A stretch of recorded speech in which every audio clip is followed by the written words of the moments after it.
Bonsoir à toutes et à tous, ou bonjour à toutes et à tous.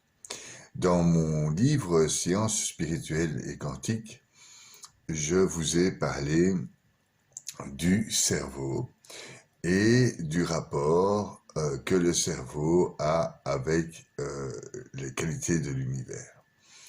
Le rapport entre les énergies de l'univers, entre la glande pinéale et les énergies qui se trouvent emmagasinées dans le cerveau via les biophotons.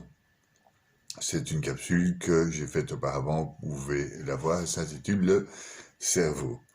D'autre part, j'ai aussi brièvement expliqué les attributs de l'univers, c'est-à-dire les trous noirs, les trous de verre, la substance noire, les hypergéantes, etc. J'ai fait aussi une capsule sur l'univers, et l'univers toujours en rapport avec nous, notre âme, notre spiritualité, les énergies divines. Dans le même ordre d'idées, je voudrais vous exposer ma vue sur la création et qu'est notre univers. C'est une vue essentiellement kabbaliste et avec les faibles notions de science quantique que j'ai vu comment était créé et comment se faisait cet univers. Donc je vais appeler cet univers, c'est l'univers du kabbaliste. Bien. Venons-en au fait. Dans le livre Spiritualité et Quantique, je fais toujours des petits chapitres de 10 pages sur l'alchimie et sur les différents sujets spirituels. J'ai fait de même avec cette notion d'univers dont je vais vous parler. Donc, dans le bouquin, rien n'est vraiment développé. Je suis occupé à écrire le développement de ce que je vais vous expliquer ici en résumé. Donc voilà comment je vois la chose et comment, pour moi, l'univers s'est formé et comment l'univers continue vers son infini. Les scientifiques, les gens qui étudient le cosmos savent, et nous le savons donc, que l'univers est infini. On n'a pas réussi à voir le bout de l'univers. Il contient des milliards de galaxies et des milliards d'étoiles dans ces galaxies, etc. Il est infini. Une chose sûre, c'est qu'il va en expansion de plus en plus vite et en refroidissant. Bien, donc il accélère, il s'expanse et il refroidit.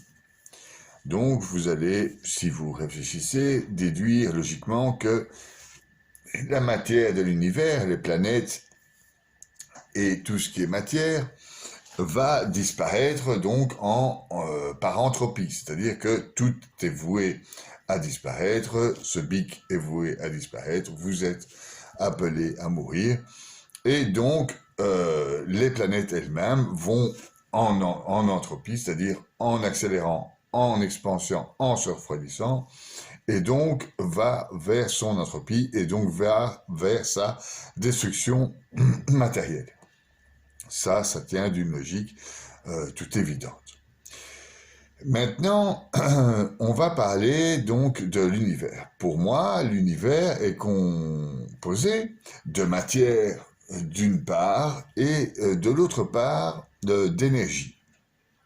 Ces énergies, pour moi kabbaliste et pour moi religieux, ce sont des énergies divines.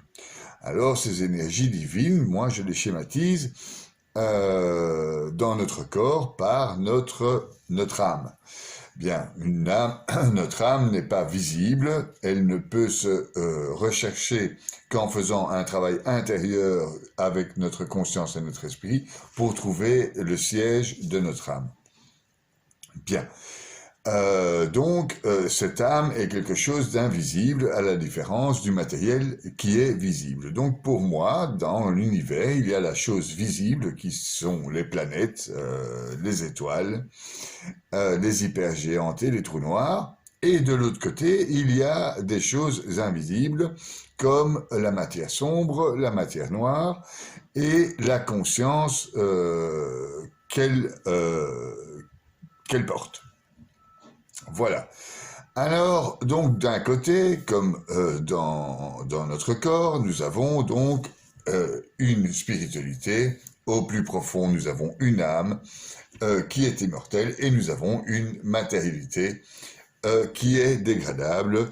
Tu es poussière et tu retourneras en poussière. Bien. Dans l'univers, c'est pareil. Donc, au départ, il y a eu la création de cet univers. Les kabbalistes et les sages, le Harizal et dans le Zohar, le Rambam expliquent que Dieu aurait fait de l'espace, parce que vous savez que Dieu est infini, il est plus grand, il possède tout, il est là dans les présents de tous les présents, et comme il est partout, il est tout le temps, comment nous aurait-il créé du fait qu'il est partout tout le temps? Eh bien, les kabbalistes, le Rambam a expliqué que Dieu s'est rapetissé.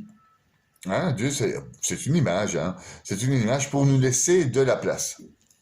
Donc, de la place dans cet infini. Il a créé, si vous voulez, cet infini. Il s'est retiré un peu pour créer cet infini. Comme si Dieu, on pourrait schématiser avec une sorte de ballon à air, hein, un ballon qui formerait cet infini, et Dieu aurait fait un petit trou pour rapetisser le ballon et laisser de la place à la création, aux créations, à tout ce qui y est. Donc les créations, c'est ce que les kabbalistes définissent par l'âme, les anges et les créatures, ce que nous sommes. Dans les créatures, il y a évidemment nous, les hommes, les animaux, les végétaux, les minéraux, les quatre règnes. Voilà, ça c'est pour nous. Et puis il y a les anges. Alors chez les anges, il y a les archanges et les trônes, les puissances, etc. Et puis il y a l'âme, et l'âme appartient, est éclairée par la lumière de Dieu. Mais je ne vais pas vous exposer, et je ne suis pas prêt à vous exposer un cours sur le Ein Sof, donc le sans fin, et surtout le Zohar. Tout ça est écrit dans le Zohar. Je ne vais pas vous parler du Zohar. Par contre, je vais vous indiquer donc ici la manière dont je vois la création de l'univers. Donc, c'est une sorte, si vous voulez, conscience, supra-conscience, pour résumer, de Dieu, des hommes, etc., qui forment une sorte d'enveloppe de notre univers au sein de la matière noire ou de l'énergie sombre. C'est en tout cas ce que je tente de démontrer par mon modèle. Bien. Mon modèle tente aussi de démontrer qu'il faut aujourd'hui, et la physique quantique est tout à fait prête à le faire, mêler les sciences spirituelles, donc la spiritualité, la connaissance de l'âme et de Dieu, et les sciences, la connaissance du plus petit et du plus petit énergétique, etc. Nous savons que dans la réalité cosmologique, le plus petit, donc le départ, ce qu'ils appellent le Big Bang, le départ est vraiment une condensation de tout ce qui est matière. Donc il est tout petit et il possède la puissance créatrice de tout l'univers. Donc une puissance absolument gigantesque. La création de l'univers vient du tohu bohi, c'est-à-dire vient de rien du tout. Donc ça, c'est assez difficile à comprendre que quelque chose vient de rien. En fait, cette chose qui vient de rien vient en fait de Dieu. Mais il n'y a rien d'humain qui peut, pour l'instant, la décrire. Au plus loin, nous pouvons aller dans les études de la cosmologie, c'est le fond diffus cosmologique. Dans ce fond diffus cosmologique, il n'y a rien de connu. Il n'y a pas d'atomes, il n'y a pas de noyaux, il n'y a pas de quarks, il y a encore moins de molécules, etc. C'est le tohu-bohu de la Genèse en 1. Donc Dieu créa le monde et le monde était informe et vide. Maintenant, il y a plusieurs traductions. À vous de voir, c'est au début de la Bible dans la Genèse.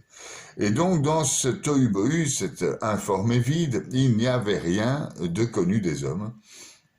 Et c'est bien donc ce que je viens de parler, donc c'est-à-dire cet infini et ces différents niveaux de création, les émanations divines, c'est-à-dire les émanations divines, les âmes, les anges et les créatures, ce que nous sommes les hommes. Bien. Donc, nous partons d'office du plus petit. Et le plus petit qui a le plus de puissance pour créer, donc, c'est une énergie qui crée le tout. C'est ça, on ne le connaît pas, le début du Big Bang, on cherche encore. Et il est expliqué dans le Zohar par les discussions avec le Rambam, Arizal, etc. Donc, d'un côté, dans l'espace, dans l'univers, il y a, à mon sens, donc la conscience, une sorte d'énorme conscience qui formerait comme une sorte de filtre, de couverture, ou je ne sais pas comment on pourrait l'appeler, une sorte de couverture de conscience. On va le mettre, par exemple, dans la matière noire, ou dans tout ce qu'on ne connaît pas, c'est-à-dire ce voile de l'invisible qui est la conscience. Dans cette conscience, il y a par exemple je pourrais le schématiser comme la mémoire akashique. Je ne sais pas si vous avez déjà entendu parler de cette mémoire akashique. Donc la mémoire du monde, la mémoire de cette conscience du monde serait notre première couverture qui engloberait toute cette mémoire akashique, donc cette mémoire éthérique. C'est une mémoire cosmique qui enregistrait telle une pellicule, donc une pellicule sensible, les événements, les religions, les guerres, les philosophies, les pensées, les phénomènes naturels qui se déroulent au sein de notre univers. Donc c'est une mémoire de tout ce qui s'est passé, c'est l'énergie des énergies. Par exemple, on dit rien ne se crée et tout se transforme, rien ne se perd, tout se transforme. Lavoisier a dit ça. Eh bien, donc c'est une énergie, l'énergie des événements, l'énergie des guerres, l'énergie des religions, l'énergie des philosophies, etc., mais au sein de l'univers. Donc il n'y a pas que l'homme dans l'univers, rassurez-vous. Vous pensez bien que l'univers étant infini, nous ne sommes pas seuls à créer cette mémoire akashique. Tous les êtres vivants créent cette mémoire akashique. Je vais m'attarder donc à notre monde, comme le font la plupart des hommes très égocentriques sur notre système humain. Donc, la mémoire akashique créée des plantes, des minéraux, des animaux, des humains. Donc c'est une sorte de pellicule qui est à l'intérieur de notre univers et qui est à mon sens dans l'énergie sombre ou dans l'énergie noire. C'est ce que je tenterai de prouver plus tard dans un autre écrit que je suis occupé à faire. Oui, je voulais dire à propos de cette mémoire akashique qu'elle dirige notre présent en fonction de notre passé. C'est-à-dire que cette mémoire étant là, elle a une force et une énergie qui dirige notre présent. Bon, un exemple simple, nous avons eu la Deuxième Guerre mondiale avec Hitler. Depuis lors, eh bien, cette mémoire akashique, le début de cette mémoire, le premier niveau de la mémoire akashique, nous interdit aujourd'hui d'être, on nous a appris en tout cas qu'il ne fallait pas être extrémiste. La monstruosité de ce que a fait Hitler ne va plus se reproduire. Nous a appris aussi lors de l'utilisation de la bombe nucléaire qu'il ne fallait plus utiliser. Il y a des lois maintenant faites pour ça. C'est, si vous voulez, la première œuvre de la mémoire akashique. C'est ce qu'il y a de plus simple pour vous expliquer que il y a une mémoire qui entoure et qui est au-dessus de nous, invisible, éthérique, qui s'appelle la conscience et la mémoire akashique. Cette chose, cette mémoire, je l'appellerais, pour avoir un terme, l'hypostase. Parce que l'hypostase est une congrégation de tous les types possibles de mémoire. Donc, c'est l'enveloppe des mémoires akashiques, l'enveloppe des mémoires de la conscience humaine, l'enveloppe des mémoires de la conscience animale, végétale et minérale, l'enveloppe de la mémoire de toutes les pensées et de toutes les méditations et de toutes les prières, etc. Je mettrai ça dans un seul nom pour simplifier la chose et je la nommerai hypostase. Donc, une fois pour toutes, l'hypostase, pour moi, est l'ensemble des consciences qui régissent, en tout cas, qui sont au sein de notre univers, entre la matière, toutes ces choses invisibles. Bien. Donc ça, c'est du côté de l'invisible, de notre univers. C'est du côté de ce qui nous est encore inconnu. Du côté de la matière, maintenant. Donc ça, c'était du côté de notre âme à l'intérieur. Et maintenant, nous allons aller du côté de la matière. Et du côté de la matière, qu'est-ce qu'on constate? On constate que les planètes vont en s'éloignant, en accélérant et en refroidissant. Mais nous savons que la matière elle-même va en se détruisant. C'est-à-dire, cette matière va se détruire et va finir par pas disparaître, être récupérée par autre chose, parce que rien ne se perd, tout se transforme, mais en tout cas, la matière elle-même va réagir complètement différemment. Comment peut-on expliquer comment elle réagit? Eh bien, dans les années où Einstein était encore vivant, il a créé un modèle qui s'appelle le condensat, avec son collègue Bose. Donc, on appelle la théorie qu'il a développée le condensat de Bose-Einstein. Qu'est-ce qu'explique le condensat de Bose-Einstein?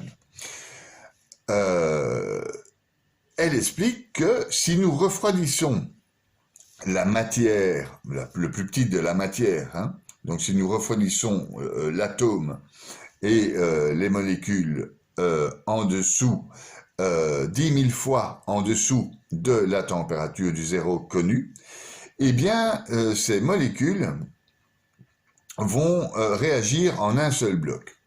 La physique quantique nous a expliqué, et je vous le répète, que la matière agit comme une onde, ok? Donc nous sommes tous faits d'ondes au final. Hein?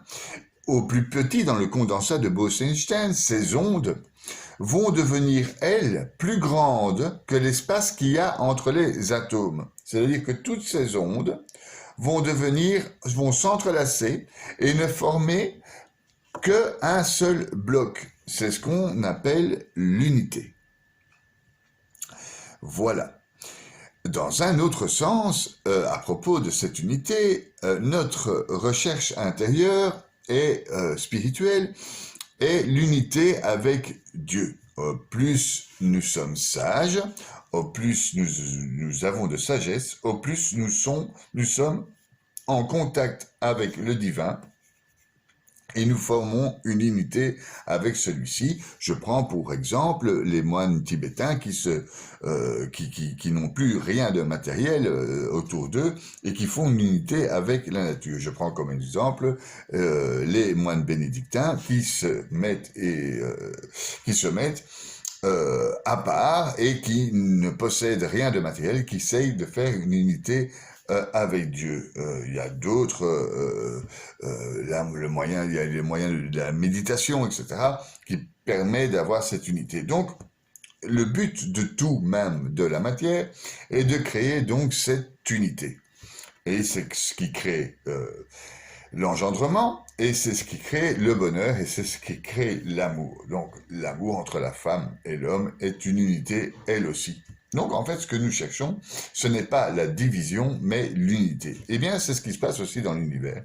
Au bout d'un moment, cette matière se dégradant, devenant plus que des atomes, devenant plus que des zones, se condense dans un condensat comme un condensat de Bose-Einstein. Ça, c'est du côté de la matière. Donc cette matière est toute petite, ok, et ne forme plus que un. Au plus loin on va dans le temps, au moins le temps existe. Donc, dans cet état-là, l'espace-temps n'existe plus. Et à ce moment-là, on appelle ce que moi j'appelle le moment T, c'est au moment où les âmes, donc toutes nos âmes, les âmes des vivants, les âmes des morts, cette fameuse hypostase dont je vous ai parlé tout à l'heure, atteint la perfection. Cette matière, en se détruisant, atteint une perfection aussi. Elle devient au plus petit du petit. L'âme parfaite a tendance à effectuer la kénose, devenir plus petit que soi-même. Moïse a dit à Dieu, d'ailleurs, Dieu a dit à Moïse, pardon, tu ne peux pas me voir sauf en mourant à toi-même. En fait, la perfection, c'est mourir à soi-même, que ce soit pour la matière ou pour la conscience. Et donc, à ce moment de perfection, ce moment T, il y a résonance entre la matière, résonance énergétique, entre la matière, c'est-à-dire ce qui reste de la matière, qui n'est plus qu'une énergie finalement, et une seule énergie, et la résonance de l'énergie de nos consciences, l'énergie de la conscience de Dieu, et de nos consciences là-dedans, donc de notre conscience d'homme, de la conscience des anges, en tout cas, l'énergie des anges, etc. Bon, là, c'est l'histoire d'un autre bouquin. Donc, en fait, je tente de vous expliquer que à un moment T, la matière est un condensat qui pourrait s'assimiler au condensat d'Einstein, et la conscience, elle aussi, est parfaite, donc est morte à elle-même, n'est pas connue encore aujourd'hui des hommes. C'est ce que les hommes font par leur histoire. Ils essayent d'atteindre la perfection à travers les différentes épreuves. Nous avons eu l'épreuve de l'Empire romain, nous avons eu en Europe l'Inquisition, l'épreuve de l'Inquisition qui a été surtout une épreuve pour nos amis juifs et pour nos amis musulmans. On a différentes épreuves, on a eu les guerres Première guerre et Deuxième guerre mondiale, qui nous ont élevés chaque fois en conscience et qui nous ont appris des choses. Maintenant, nous avons l'épreuve du Covid-19 qui va nous élever aussi en conscience et nous avons l'épreuve en même temps du réchauffement climatique qui va aussi nous élever en conscience et qui rendra l'âme à la perfection. Donc, il y a un abbé qui disait dernièrement, il y a un autre virus bien plus dangereux, c'est le virus des péchés. Seuls les spirituels comprendront et les chrétiens comprendront sûrement ce que cet abbé a voulu dire par là. Il y a un virus beaucoup plus méchant, c'est celui du péché. Et donc, ce virus du péché est à effacer de notre mémoire akashique, est à effacer de cette hypostase. On en est évidemment très loin au vu de ce qui se passe. Donc, ça, c'était une petite aparté sur le fait que le Covid-19 est une épreuve qu'il nous faudra passer avec brio pour élever notre conscience. On apprend à discerner avec le Covid-19 l'important du superficiel. par exemple, on apprend aussi qu'il n'y a plus de Dieu, que la société a supprimé l'entièreté des dieux, et l'entièreté que la morale, ne fût-ce que la morale des religions ou des philosophies pouvaient nous apprendre. On a supprimé ça complètement, et la planète va du coup à volo parce qu'il n'y a plus de limites. Il n'y a plus de loi, il n'y a plus de connaissance de ces lois. Et donc ça, c'est ce que nous apprend le Covid-19. Maintenant, quand on va continuer, je suppose, à surconsommer, à faire de l'agroalimentaire et de tirer tout vers le profit. Et donc, on va avoir des problèmes de dérèglement climatique qui vont nous apprendre à ne plus le faire.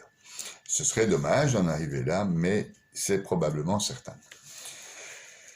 Donc, l'amélioration de nos consciences et l'amélioration de nos âmes sur Terre et l'amélioration de notre attitude sur Terre est primordiale pour la poursuite de l'existence de l'univers en général. Parce que, je vous ai expliqué, à la fréquence de résonance des consciences parfaites et de la matière parfaite, à cette fréquence de résonance, il y a un déséquilibre qui se fait, une énergie énorme qui déstabilise et elle excite. Une fréquence de résonance, c'est l'excitation de ces fréquences qui grandissent de plus en plus et qui crée donc une oscillation, qui crée donc le Big Bang ou le Big Crunch ou le Big Bounce.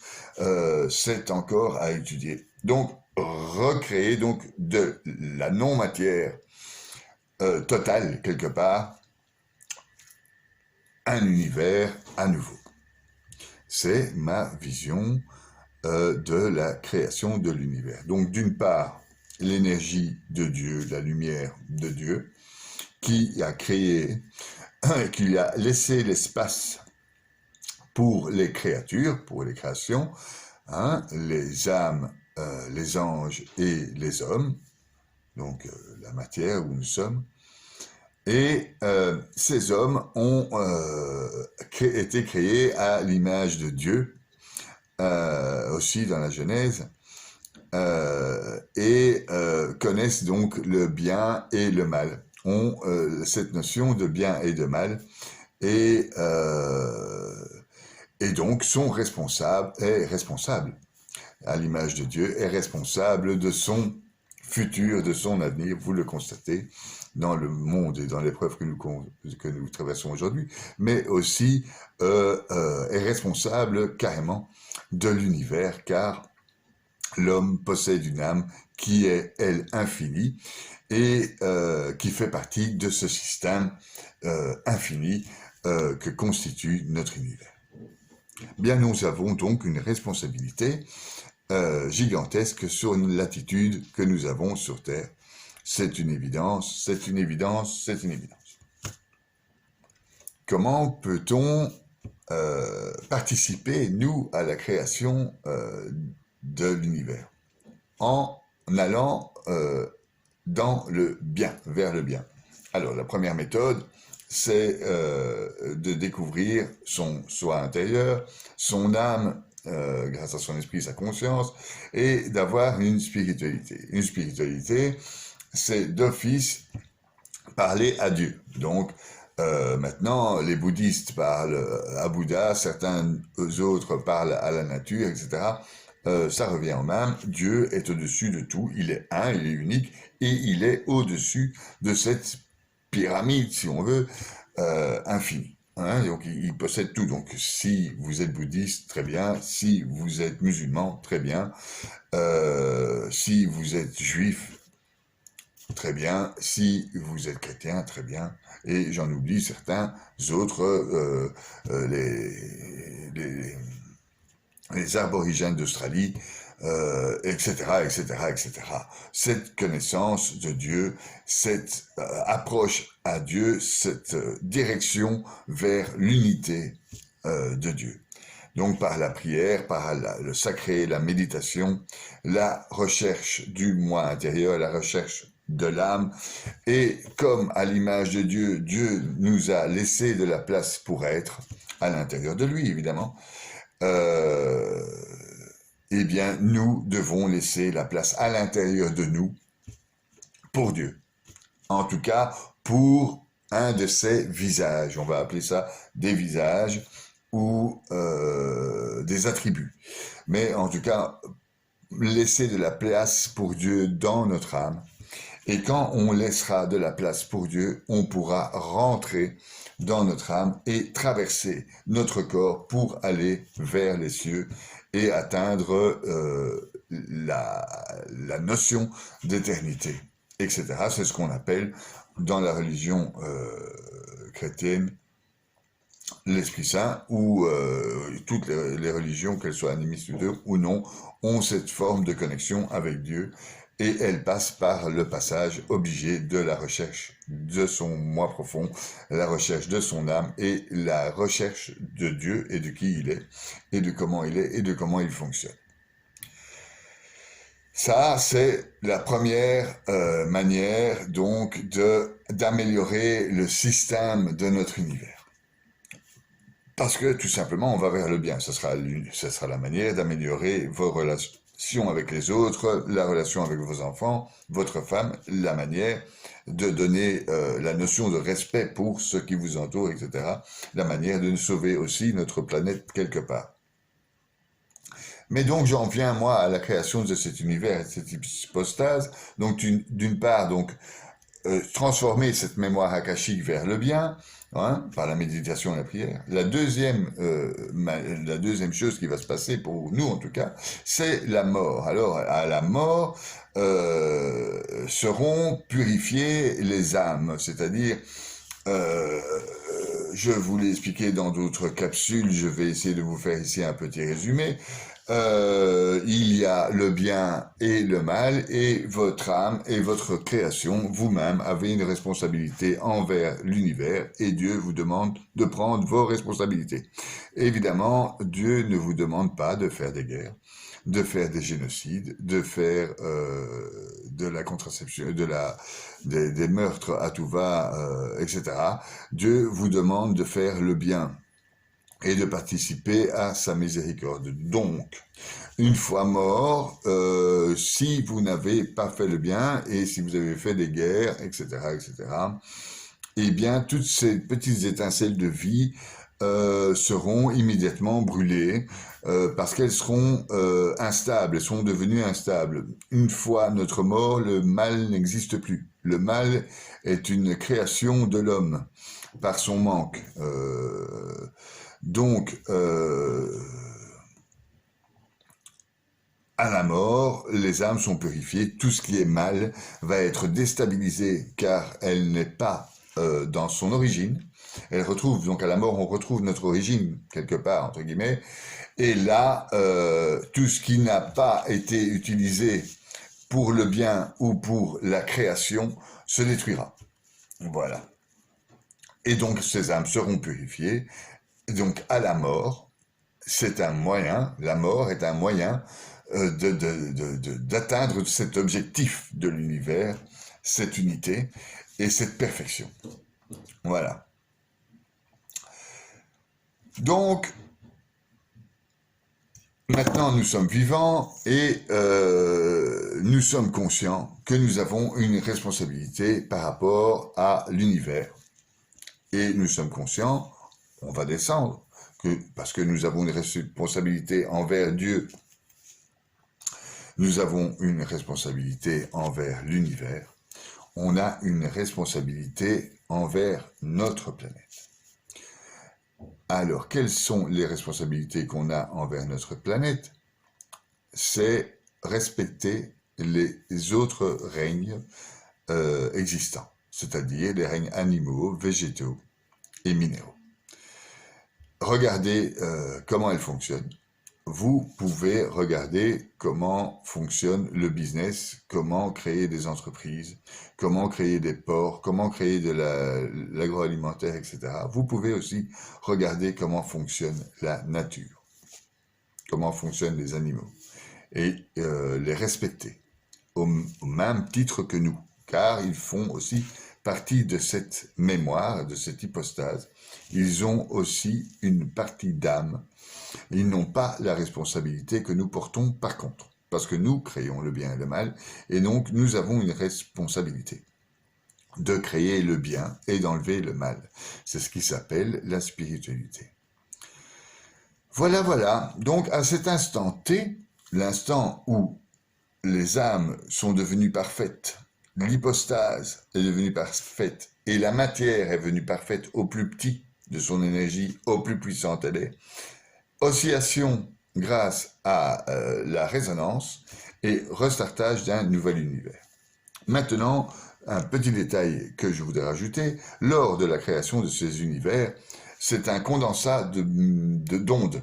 Ce ne sont plus que des énergies condensées, la matière. Okay, donc, la conscience faisant réagir ces énergies, il est probable que la notion de multivers de la physique quantique, donc plusieurs univers simultanés, serait, d'après ce modèle, tout à fait certain.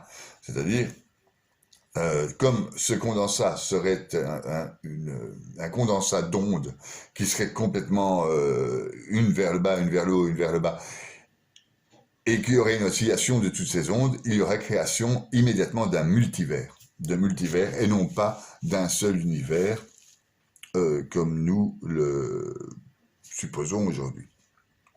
Dans mon livre « Science, spiritualité et quantique », j'essaie toujours de faire un lien entre la science et la spiritualité. Et dans la modélisation de l'univers du kabbaliste, eh bien, il y a bien là une corrélation entre spiritualité, la conscience, l'hypostase, et la matière, donc le condensat de Bose-Einstein. Je fais toujours un lien entre ce que je dis et la Bible. Alors il y a dans l'Apocalypse cette notion de perfection. Ici, je vis les trônes, et ceux qui s'y assirent furent donnés le pouvoir de juger. Il vit les âmes de ceux qui avaient été décapités à cause du témoignage de Jésus et à cause de la parole de Dieu, et de ceux qui n'avaient pas adoré la bête. Ils n'avaient pas adoré la bête, ni l'image de la bête. Ils n'avaient pas reçu la marque sur leur front, ni sur leurs mains. Ils revinrent à la vie et régénèrent avec leur Christ. Donc, cette histoire de bien, la marque sur le front, c'est notre société de consommation, c'est l'agroalimentaire, c'est la destruction de la planète pour le simple profit, et pour le simple doute, et pour la simple séparation, et pour la création du manque, et pour la création du mal. C'est cette marque qu'il y a sur le front des impies, et ces impies vont mourir. Donc tout c'est ce que je vous expliquais à propos des âmes aussi, qu'elles allaient brûler d'office. C'est ce qui a marqué dans le bouquin, et que ce soit dans l'Ancien ou dans le Nouveau Testament, mais je vous ai pris l'Apocalypse parce que c'est le plus évident. 21.3, j'entendis le trône une forte voix qui disait, voici le tabernacle de Dieu et avec les hommes, il habitera avec eux, ils seront le peuple et Dieu lui-même sera avec eux, il essuiera toutes leurs larmes, leurs yeux et la mort ne sera plus, il n'y aura plus de deuil, ni de cri, ni de douleur, car les premières choses auront disparu. Et donc, en fait, nous sommes voués comme nous sommes responsables, et que c'est Dieu qui nous a donné cette responsabilité, nous sommes responsables, et donc nous sommes responsables d'aller à la perfection. Voilà, donc le but du jeu est d'atteindre cette perfection, et on va atteindre cette perfection en devenant mature, donc en traversant les différentes épreuves. Nous sommes donc là, dans cette épreuve du Covid-19, pour passer cette épreuve vers le bien. Et donc, le virus du Covid n'est rien comparé au virus du péché qui nous taraude depuis le début de l'humanité. Donc voilà, réfléchissez bien à cette notion de péché, de bien et de mal, à cette notion de virus, à cette notion d'épreuve qui va nous faire grandir en conscience. Il y a aussi, n'oubliez pas, le réchauffement climatique et la planète à sauver. Et donc, tout ceci mis ensemble fera évoluer l'homme vers un mieux. Voilà, et créera donc à un moment cet instant T de perfection, que ce soit matériel ou de la conscience ou spirituel. Ces deux mis ensemble créeront un autre univers. Merci beaucoup de m'avoir écouté jusque-là. J'ai développé un des chapitres de mon livre Sciences spirituelles et quantiques concernant ma vision, la vision du kabbaliste de l'univers. Si vous avez des questions sur le Ein-Sof, les psaumes, la prière, la théologie et tout ce dont je vous parle, posez-les là en commentaire, je les lis et je réponds. Je vous remercie beaucoup de me suivre, je vous remercie de liker, de partager, etc., etc. À la prochaine, au revoir.